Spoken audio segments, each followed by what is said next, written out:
Share ko lang sa inyo guys, regarding dito sa kilowatt natin, 37 kilowatt, 50 HP. Mayroon kasing nag-message sa akin, sabi, mayroon silang motor na sa fire pump na kilowatt, 37 kilowatt. Paano daw makuha itong ampere na ito, 67.9. So bali, mayroon na tayong given dito guys, no? Kung makikita natin, ang given natin guys ay ang efficiency ng ating motor 93.7. Tapos ang ating power factor ay cosine theta. Itong cosine theta, ito na yung power factor natin. Motor power factor 0.89%.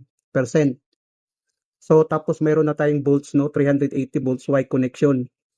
Ito ang lalabas ngayon, i-compute natin to kung paano natin to i-compute na lalabas ito. Ito yung ginamit natin na voltage, 380 volts. Hindi itong 220 volts guys ha.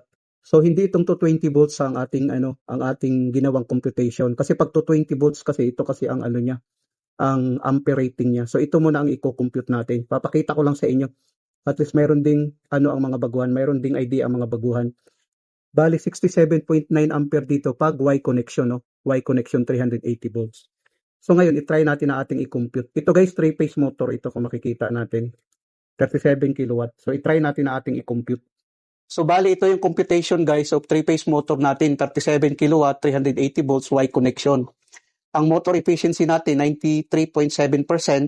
Ang cosine theta natin, ito na yung motor power factor natin na 0.87%. 37 kilowatt, ang K kasi guys ay 1,000.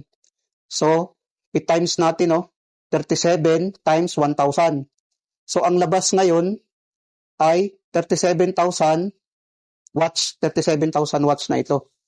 Tapos ngayon, ito namang square root of 3 given na ito dahil 3-phase ang ating motor, no? 3-phase.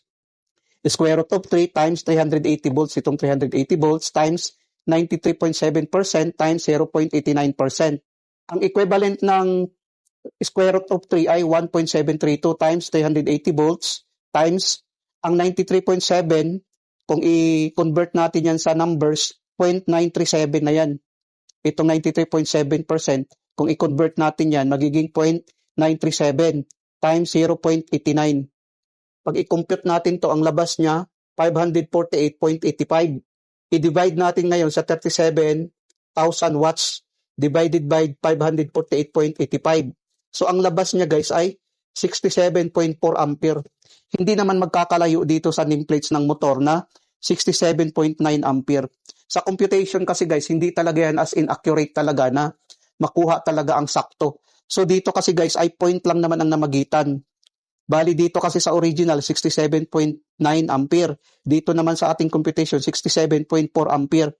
So ito silang dalawa ay magkatulad. Ang sa point lang ang hindi talaga as in accurate. Pero ito guys, pwede na ito. Kung i-round off natin, magiging 67.9 ayon sa nameplates.